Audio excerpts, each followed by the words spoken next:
Have you heard of the time that John the Baptist absolutely destroys the Pharisees? Well, check this out. So John the Baptist is out baptizing people, and he sees the Pharisees and the Sadducees coming.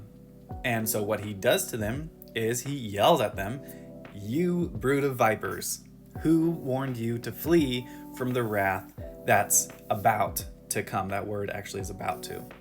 You may be thinking, what's this wrath he's talking about? Why does he call them vipers? What's going on here? And there's more to it than this. I've just barely started with what John is saying. But to quickly give you an idea, the wrath he's talking about that's going to come on the religious leaders is their destruction in 70 AD.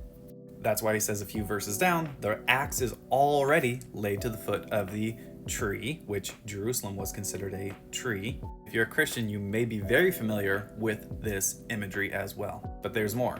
He then goes on to tell them that his winnowing fork is already in his hand, and he's going to clear the threshing floor, gather his wheat into the barn, but the chaff he will burn with unquenchable fire. So we just went through a ton of information in a very short amount of time. Let me quickly go through it again with you just to explain a little bit more. So when John the Baptist calls them a brood of vipers, what he's doing is referencing the Old Testament here, the Old Covenant. Two of the passages he's probably referencing is Isaiah 59:5 and Deuteronomy 32:33. Both of those passages are actually talking about Israel, but they're talking about Israel in a rebellious state. When Israel was acting evil and rebellious towards God, they were called vipers. They were talked about how they hatch adders' eggs. They were always compared to snakes, basically, is what the whole point is that I'm trying to say. But when he's calling them a brood of vipers, he's saying you are acting evil, wicked against God.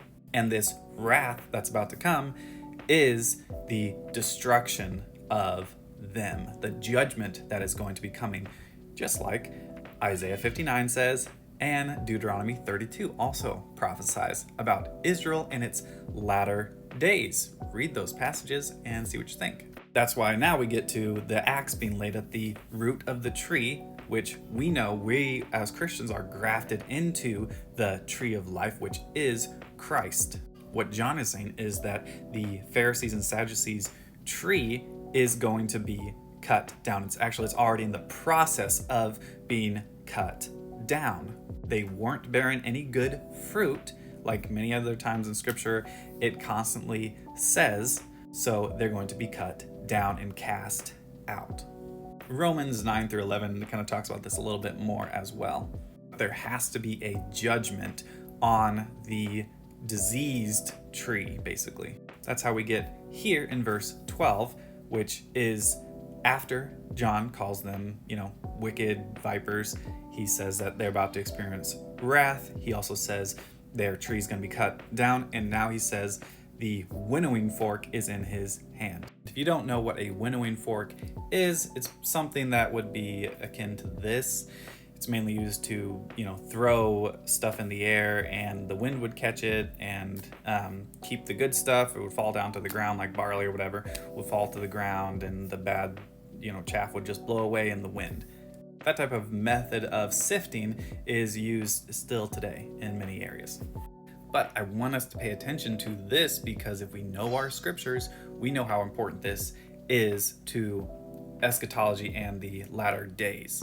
Because many of us know that there is, at the end times, the harvest where the wheat and the tares are separated and there's judgment. And we know that's the same judgment where the sheep and the goats are separated and judged as well. So this that he's talking about, this whole sifting that he's talking about, is the exact same sifting as the end times. And if we followed the exact train of thought, he said that end times sifting judgment would happen to the Pharisees and Sadducees in their lifetime. Because the winnowing fork is already in God's hand. Has it been in his hand for 2,000 years? No, we know that's not true. And if we try to say this, oh, this is referring to something different than the end times sifting, well, so there's multiple siftings where this doesn't make any sense. It easily breaks down.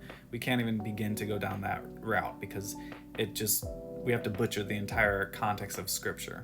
If we know who John was, he was probably still considered an Old Testament prophet, even though he's in the New Testament. He was probably the last Old Testament prophet before Christ because he was the one that paved the way for Christ.